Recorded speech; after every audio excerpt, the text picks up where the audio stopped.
Hello friends, welcome to CSC knowledge. Guys, हम लोग अपना शुरू करने जा रहे हैं लेक्चर 2 स्टैटिस्टिकल टेक्निक्स 2 का। फर्स्ट लेक्चर हम लोग कंप्लीट कर चुके हैं। अगर अभी तक आपने नहीं देखा तो प्लेलिस्ट में है, आप देख सकते हैं।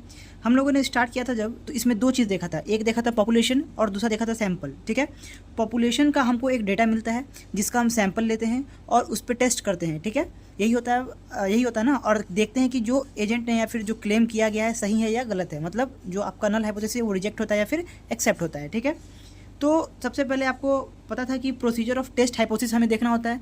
उसका प्रोसेस मैंने आपको अच्छे से पिछले लेक्चर में बता दिया है, जिसमें हम सबसे पहले क्या करते हैं, नल हाइपोथेसिस को एक्सप्लेन करते हैं, कहते हैं there is no significant difference. और फिर अल्टरनेट हाइपोथेसिस जिसको H1 कहते हैं, उसको क्या कहते हैं, देयर इज सिग्निफिकेंट डिफरेंस। मतलब जो हमें सैंपल दिए, जो हमें पॉपुलेशन का डेटा दिया गया है उसमें अंतर है, देयर इज सिग्निफिकेंट डिफरेंस। किसमें? H1 में, अल्टरनेट हाइपोथेसिस में। और H0 में क्या बोलता है कि कोई चेंज नहीं है, जो हमने वैल्यू लिया है, जो हमारे एजेंट ने क्लेम करके मतलब पॉपुलेशन का जो वैल्यू दिया है, डेटा दिया है, वो सही दिया है। यही होता है आपका H0, यानी there is no significant difference. किसमें? H0 में। अब हमने पढ़ा था कि लार्ज सैंपल और स्मॉल सैंपल, ये दोनों क्या होता है। तो लार्ज सैंपल वो होता है जिसमें n की वैल्यू ग्रेटर देन 30 होता है। स्मॉल सैंपल किसे कंसिडर करते हैं? जिसकी value less than equal to 30 होता है। तो जिसकी वैल्यू n ग्रेटर देन 30 वो लार्ज सैंपल में आया। लार्ज सैंपल में हम लोगों ने किसके लिए देखा था? जेड टेस्ट के लिए देखा था, जिसमें आपका दो कंडीशन आया था, दो रूल बताया था आपको। एक जो अबाउट पॉपुलेशन मीन, जिसमें आपका एक सैंपल था, दूसरा वो जिसमें दो सैंपल होता है, उसका भी क्वेश्चन करेंगे। चलिए, तो ये था आपका थोड़ा प्रीवियस का रिविजन जो आपको मैंने कराया। और उसी में मैंने आपको टू टेल और सिंगल टेल बताया था कि क्या होता है। टू टेल वो होता है जिसमें आपको डायरेक्शन स्पेसिफिक नहीं होता, मतलब डायरेक्शन बोल रहा हूँ, मतलब जो वैल्यू होता है वो क्लियरिटी नहीं करता है कि जो गिवन मीन है वो ग्रेटर है या फिर स्मॉलर है। मतलब आपको सिर्फ वैल्यू दे देगा और उसमें ग्रेटर या फिर लेस देन नहीं लिखा रहेगा, तो समझिएगा वो टू टेल है, मतलब वो क्लैरिटी नहीं होगा। वो क्वेश्चन देखेंगे तो समझ में आएगा, उसके लिए टेंशन नहीं लीजिए। और दूसरी चीज़ सिंगल टेल क्या होता है, जिसमें क्वेश्चन आपको लिखा हो कि this population of mean is greater than, population of mean is less than, मतलब ग्रेटर देन लेस देन, ये सबको जब कंडीशन लिखा हो तो आपको समझ जाना है कि वो कौन सा है, सिंगल टेल है। क्लियर है? चलिए, अब हम एक क्वेश्चन कर चुके हैं पिछले लेक्चर में भी, अब इस क्वेश्चन को करते हैं। तो ये क्वेश्चन में क्या कह रहा है, पढ़िए। सबसे पहले कह रहा है, an insurance agent has claim that the average age of policy holders who ensure through him is less than the average age of all agents which is 30.5 years. यहाँ पे एक एजेंट है जो कहता है कि उसने जितना भी पॉलिसी होल्डर्स उसके थ्रू जो इंश्योरेंस करवाए हैं, उसकी जो एवरेज वैल्यू है वो कितना है, लेस देन 30.5 ईयर्स है। चाहे जितने भी एजेंट्स हैं, सब ने, जिन्होंने भी, जिसका भी मतलब पॉपुलेशन का जो आपका निकाला गया है वैल्यू, वो क्या है, बिलो 30.5 ईयर्स है। ये आपका एक एजेंट क्लेम कर रहा है। तो उसके लिए उस क्लेम को सही करने के लिए उसने क्या किया कि 100 पॉलिसी होल्डर का आपको एज डिस्ट्रीब्यूशन दे दिया, 100 पॉलिसी होल्डर का जो उसके थ्रू इंश्योर हुए हैं। ठीक है, आपको यहाँ एज दे दिया, डिस्ट्रीब्यूशन दे दिया। फिर कह रहा है कि calculate arithmetic mean and standard deviation of this distribution. पहला क्या निकालना है आपको, arithmetic mean and standard deviation किसका, ऑफ दिस डिस्ट्रीब्यूशन, जो डिस्ट्रीब्यूशन आपको दिया। अब आप बोलेंगे कि किसका निकालना है, लार्ज सैंपल, सॉरी पॉपुलेशन का निकालना है या फिर सैंपल का निकालना है। तो यहाँ पे जो आपका डिस्ट्रीब्यूशन गिवन है उसका कह रहा है, देखिए, calculate arithmetic mean and standard deviation of this distribution and test his claim at 5% of level of significance. आपको अल्फा की वैल्यू दे दिया 5%, विच इज 0.05।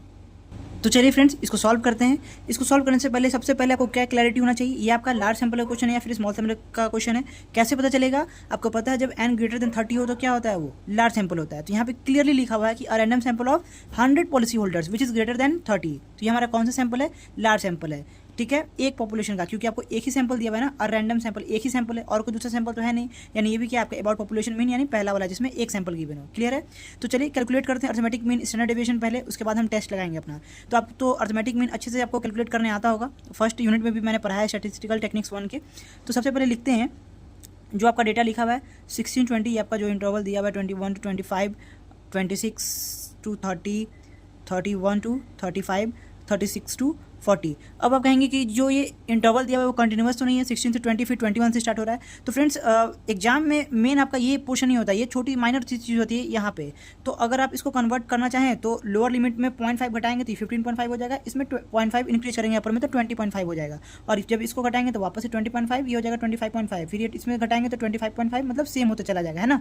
तो वैसे उतना आप चाहें तो कर सकते हैं, लेकिन उससे कोई फर्क नहीं पड़ेगा आपके इस पूरे कैलकुलेशन में, और आपका मार्क्स भी एग्जाम में नहीं कटेगा अगर आप चेंज नहीं करते हैं तो। ठीक है, तो इस इंटरवल के थ्रू से हम निकालेंगे क्या, हम x निकाल लेंगे। इसका आपको अच्छे से आता है कैसे निकालना है, इन दोनों का सम 16 + 20/2, तो x1 निकल जाएगा। तो चलिए सबसे पहले फ्रीक्वेंसी लिख लीजिए जो आपका गिवन है। आपका फ्रीक्वेंसी तो गिवन है ना, f क्या गिवन है, 16 to 20 का 12, इसका 22, इसका 20, 30 एंड 16, 36 से 40, इसका 16 दिया हुआ है। अब आप क्या करेंगे, एक्स का वैल्यू निकालेंगे। एक्स कैसे निकला है मैंने आपको बता दिया। अगर ये निकालना है, x1 निकालना है, तो 16 + 20/2, सिमिलरली ऐसे करके सारा वैल्यूज आप निकाल लेंगे। कैसे निकाल, एक एक वैल्यू को एग्जाम में सॉल्व करेंगे? नहीं फ्रेंड्स, आप कैलकुलेटर से निकालेंगे जैसे मैं निकालता हूँ। ये तो सिंपल सा है, तो आप कर लेंगे 16 + 20/2, ठीक है। देखिए ब्रैकेट दिए, 16 प्लस कितना है 20, फिर ब्रैकेट क्लोज, डिवाइड, ब्रैकेट क्यों दे रहे हैं, क्योंकि डिवाइड है ना 2 एडिशन के बाद, इसलिए ब्रैकेट दे रहे हैं, डिवाइड बाय 2, कितना वैल्यू आ गया हमारा 18। सिमिलरली आप ऐसे ही पांचों वैल्यू निकालिए वीडियो पॉज करके। तो फ्रेंड्स ये हमारा x निकल गया। अब हम ये कर क्यों हैं, क्योंकि हमें निकालना क्या, अर्थमेटिक मीन। मीन का फॉर्मूला आपको पता होगा, जब फ्रीक्वेंसी गिवन है ना, तो मीन का फॉर्मूला आप पढ़ते आ रहे हैं, एक्स बार। ये एक्स बार क्यों लिखा मैंने, क्योंकि सैम्पल का मीन किससे डिनोट करते हैं, एक्स बार से। तो ये क्या होता है, summation of fi xi upon summation f, ये फॉर्मूला होता है डायरेक्टली। तो f दिया हुआ है, x निकाल लिया हमने। अब हमारा आपको समझ में आ गया होगा कि नेक्स्ट जो निकालेंगे वो क्या निकालेंगे, fi xi निकालेंगे, है ना फ्रेंड्स। तो सिमिलरली आप 12 × 18 करिए, कैलकुलेटर से 22 × 23 करिए, 20 × 28 करिए, ये सिंपल सा है मेन, ठीक है। देखिए हो गया, fi × xi, f1 × x1, f2 × x2, f3 × x3, f4 × x4, f5 × x5, ठीक है। इसी तरह हमने क्या किया, सारा को मल्टीप्लिकेशन कर दिया। अब हमें क्या चाहिए, सबका सम चाहिए। किसका किसका, fi xi का। तो समेशन fi xi आप यहाँ से निकाल लेंगे, सारे वैल्यूज को जोड़ देंगे, उसके बाद समेशन f यहाँ से निकालेंगे। समेशन f जब ऐड करेंगे आप, तो यहाँ पे आपका आई थिंक 100 आना चाहिए, 100 आएगा। और जब आप इस सारे वैल्यू को कैलकुलेट करिएगा, मैंने भी कैलकुलेटर से किया है, खुद से नहीं किया है, तो आपको भी ये वैल्यू आना चाहिए, ठीक है। तो जब इसको ऐड करेंगे तो आई थिंक 2880 ये वैल्यू आएगा, ठीक है। तो अब इस पर पुट कर दीजिए, तो कितना आ गया, summation fi xi 2880 upon summation f कितना है 100। तो ये 0 से 0 खत्म, और बाई 10 है तो कितना हो जाएगा 28.8, एक डेसिमल क्या आ जाएगा, राइट से इधर आ जाएगा, ठीक है। तो ये आपका हो गया क्या, एक्स बार मीन, अर्थमेटिक मीन हमने फाइंड कर लिया। अब क्या करना है, स्टैंडर्ड डेविएशन को फाइंड करना है। स्टैंडर्ड डेविएशन का मैं आपको डायरेक्ट फॉर्मूला बताता हूँ, इसे आप याद कर लेंगे, S = अब आप बोलेंगे कि लार्ज सैंपल है, उसका सिंपल तो हम लोग स्टैंडर्ड डेविएशन का सिग्मा से करते थे। तो फ्रेंड्स मैं आपको बता दूं, ये बात हमेशा याद रखिएगा कि लार्ज सैंपल में sigma is just similar to S, इन दोनों में कोई अंतर नहीं होता। किस में, सिर्फ लार्ज सैंपल में, स्मॉल में दोनों में बहुत अंतर होता है, ठीक है। लार्ज सैंपल में sigma is just similar to S, sigma लिखिए चाहे एस लिखिए सेम है। तो आपका ये फॉर्मूला क्या होता है वो देखिए, summation fi x minus x bar का whole square upon n. N का मतलब हो गया समेशन f, कैपिटल एन लिख रहे हो ना, समेशन f को एन से डिनोट करते थे, आप पढ़े होंगे, ठीक है। अब क्या करेंगे, अब आप देख रहे होंगे कि आपको एक वैल्यू निकालना पड़ेगा, अब क्या x माइनस एक्स बार, और फिर उसके बाद फिर क्या करना होगा, fi से मल्टीप्लिकेशन। फ्रेंड्स तो अब फॉर्मूला में जिस चीज़ की नीड है उसको आप लिख दीजिए, x माइनस एक्स बार आप निकाल चुके हैं, तो x मतलब क्या, ये यहाँ पे आपका एक और बनेगा क्या, x माइनस एक्स बार, यानी कि x1 minus 28.8, 23 minus 28.8, x minus x bar, clear है। और उसको क्या कर देंगे, निकालने के बाद होल स्क्वायर, इसका मतलब ये हुआ 12 माइनस 28.8 आएगा आपका ब्रैकेट में कुछ वैल्यू, उसके बाद जो वैल्यू आएगा उसका स्क्वायर कर देंगे तो ये आ जाएगा। तो सारा वैल्यू पॉजिटिव रहेगा क्योंकि स्क्वायर है। तो आप इस चीज़ को कैलकुलेट करेंगे, उसके बाद क्या करेंगे, फ्रीक्वेंसी से मल्टीप्लाई करेंगे सबका। अब ये वैल्यू, ये आपका टर्म आ जाएगा कुछ जैसे मैंने आपको बताया। उसके बाद आप एक क्या निकालेंगे, एफ से जितना इसका 12 से जो वैल्यू यहाँ पे आएगा मल्टीप्लाई कर देंगे, यहाँ पे लिखेंगे x माइनस एक्स बार का whole square, 12 into this value, फिर 22 इंटू दिस वैल्यू, फिर 20 इंटू दिस वैल्यू यहाँ पे आ जाएगा, 30 इंटू दिस वैल्यू यहाँ पे आ जाएगा, एंड 16 इंटू दिस वैल्यू, ठीक है। तो ये सब सिंपल है, आप कर चुके हैं फर्स्ट यूनिट में, ये सब ऑलरेडी करवा चुके हैं, तो इतना इस पर डिटेल में नहीं जाते हैं, हमें मेन टेस्ट करना है, ठीक है ना। तो अब जब आप इसको कैलकुलेट करेंगे तो जो ये summation of f x minus x bar का होल स्क्वायर है, इसका वैल्यू आपको आएगा 4036, कैलकुलेटर से करेंगे, ठीक है। तो इसको डायरेक्टली पुट करेंगे 4036, और n आपका कितना है 100, ये n का मतलब क्या हो गया, समेशन f। इसकी वैल्यू आगे जब आप इसको सॉल्व करेंगे कैलकुलेटर में डाल के, तो आपका वैल्यू आ जाएगा 6.352, ये आपका हो गया स्टैंडर्ड डेविएशन। कैलकुलेटर में देख लीजिए कि कैसे रूट निकलता है। देखिए फ्रेंड्स, यहाँ पे रूट का साइन है, मैंने रूट लिया, उसके बाद हमें ब्रैकेट देना होता है रूट के पे, ताकि सारे पे ब्रैकेट रहे। 403 मतलब रूट सारे पे, क्योंकि रूट ओवर पे है ना, इसीलिए ब्रैकेट लगाते हैं। 4036 उसके बाद क्या है, डिवाइड बाय 100 आप ब्रैकेट क्लोज कर दीजिए, उसका वैल्यू आपको मिल जाएगा 6.3530 उसको 2 कर दिए। तो यही था आपका स्टैंडर्ड डेविएशन। फ्रेंड्स अब हमें क्या करना है, नेक्स्ट स्टेप क्या करना है, हमने ये कर लिया। अब कह रहा है test his claim at 5% level of significance. वो उसका जो क्लेम था वो क्या था कि जो एवरेज एज है बिलो क्या है 30.5 ईयर्स, जो उसका मीन है, जो एवरेज है, एवरेज कोई मीन कहते हैं आपको पता होना चाहिए। तो वही काम जो करते आ रहे हैं हम, H0 लिखेंगे, H0 फिर क्या लिखेंगे, म्यू इक्वल्स टू 30.5 जो आपका ये डेटा दिया हुआ है, विच इज़ सीधा इसको लिख सकते हैं आप, there is no significant difference, there is no significant difference in population mean. Simple था, ये लाइन रट लीजिए, there is no significant difference. और आपका H1 क्या कहता है कि डिफरेंस है, जो वो दिया है वो नहीं है, नॉट इक्वल टू 30.5। ये आपका क्या हो जाएगा, इसी को कहेंगे there is significant difference, there is significant difference in the population mean, there is significant difference. ठीक है। और आपको मैंने H1 में बताया था दो चीज़, टू टेल्स या सिंगल टेल, आपको पकड़ना है क्वेश्चन को पढ़ के, क्या लेस देन ग्रेटर देन, कुछ क्वेश्चन में कुछ मेंशन है, खुद से पढ़िए।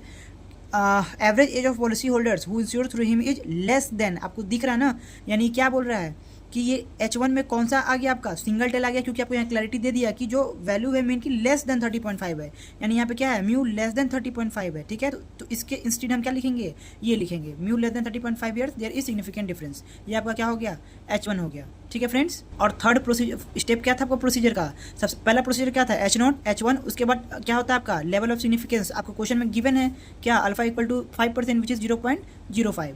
अब उसके अकॉर्डिंग हम क्या करेंगे, जो आपका सैंपल का जो वैल्यूज़ आया उसके अकॉर्डिंग हम क्या करेंगे, वैल्यूज़ को फॉर्मूला को अप्लाई कर देंगे जेड टेस्ट का। जेड टेस्ट क्यों कर रहे हैं, क्योंकि हमारा लार्ज सैंपल है, n ग्रेटर देन 100 है, और इसमें एक ही सैंपल है, तो अबाउट पॉपुलेशन मीन जब एक ही सैंपल हो तो जेड का कौन सा फॉर्मूला आता है, जेड इक्वल टू, आपने डायरेक्टली पढ़ा है, मैंने आपको याद कराया था पिछले लेक्चर में, x bar minus mu sigma upon root under n। ये आपका डायरेक्ट फॉर्मूला होता है जेड टेस्ट का सिंगल सैंपल के लिए। क्लियर है।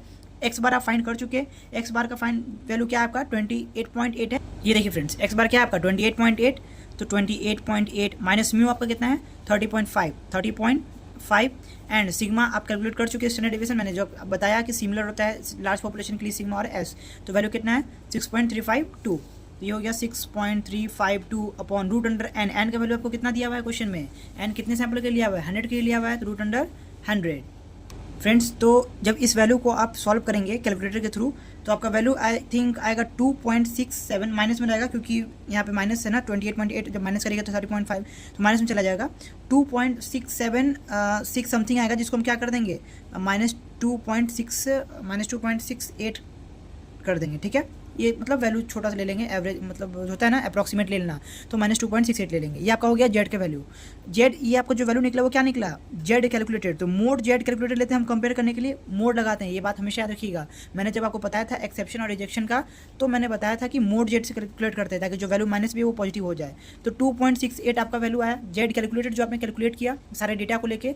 अब आपको क्या चेक करना है, जेड टैबुलेटेड की वैल्यू कितनी है, मतलब जो आपका टेबल में, ये आपके एग्जाम में डायरेक्टली गिवन होगा। जेड में आई थिंक जेड टेस्ट का गिवन नहीं होता है क्योंकि उसमें 4 ही वैल्यू याद करना होता है। ठीक है ना। देखिए फ्रेंड्स, ये वैल्यू होता है सिंगल टेल टेस्ट के लिए, 2 टेल टेस्ट के लिए, किसमें, जेड में।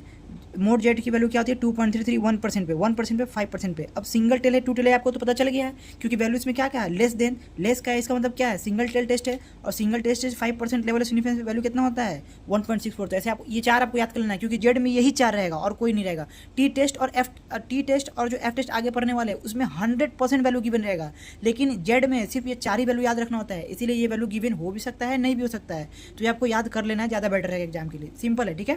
तो आपका यहाँ पे वैल्यू कितना हो जाएगा जेड कैलकुलेटेड 1.64, क्यों, क्योंकि सिंगल टेल है and at 5% level of significance कितना हो गया 1.64, यानी जो जेड टेबुलेटेड है उसकी वैल्यू कितनी है 1.64।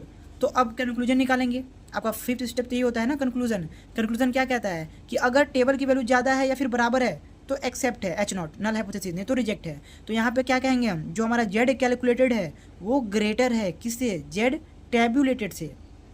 क्यों, क्योंकि जेड कैलकुलेटर कितना है 2.68 और जेड टैबुलेटेड कितना हो गया 1.64, इसलिए हम क्या कहेंगे, जो हमें एजेंट ने क्लेम दिया उसमें क्या है वो गलत है, मतलब उसमें डिफरेंस आ रहा है, जो वैल्यू में दिया गया वो सही नहीं है, तो इसलिए हम क्या कहेंगे H1 ट्रू हो गया और H0 क्या हो गया रिजेक्ट हो गया, इसलिए क्या कहेंगे H0 इज़ रिजेक्टेड, क्योंकि हमारा कैलकुलेटेड वैल्यू क्या हो गया ज़्यादा हो गया।